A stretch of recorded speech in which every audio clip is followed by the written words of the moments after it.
all throughout history, when you deal with issues like authorship, creative folks, and the business of marketing that and bringing it to consumers, you have tensions because there will be a disruptive technology that comes up and shakes everything up and puts everybody in a panic.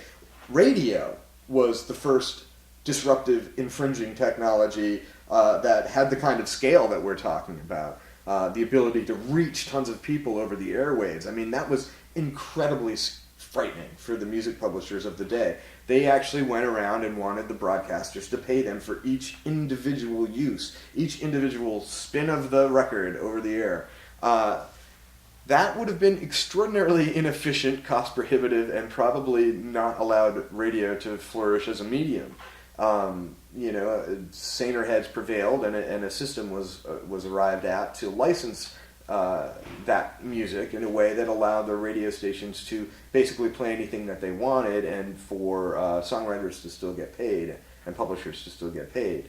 Now, I think that we don't need to reinvent the wheel. What we simply need to do is look at some of these new digital services and ask ourselves, would a system like that be more beneficial to the marketplace and also to creators?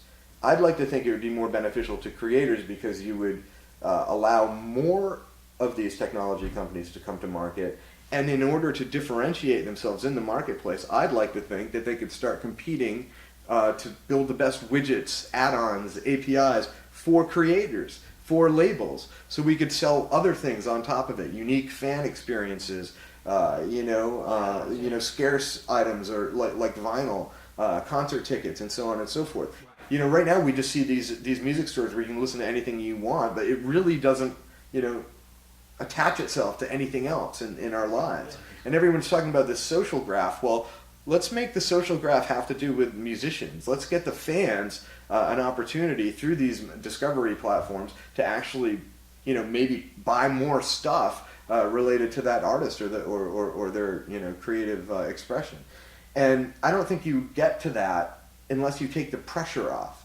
Right now, it seems to be content versus tech, and that's just a false lose. Yeah, lose. It's a false dichotomy. First of all, content needs tech.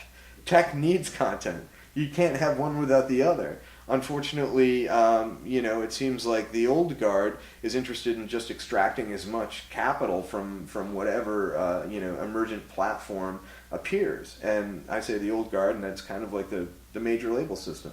They're dictating the terms of the new digital marketplace. I don't want them to die and go away. Some people are like, oh, when are those old bastards just gonna, they made a lot of great records, man. I love them. I want them to actually demonstrate value in this new marketplace, and it would be helpful if they demonstrated value for the creators for once. Do the right thing, people. And I think that the only way you arrive at a win-win is if you get content and tech working together, and that is going to require a reconceptualization of the licensing environment.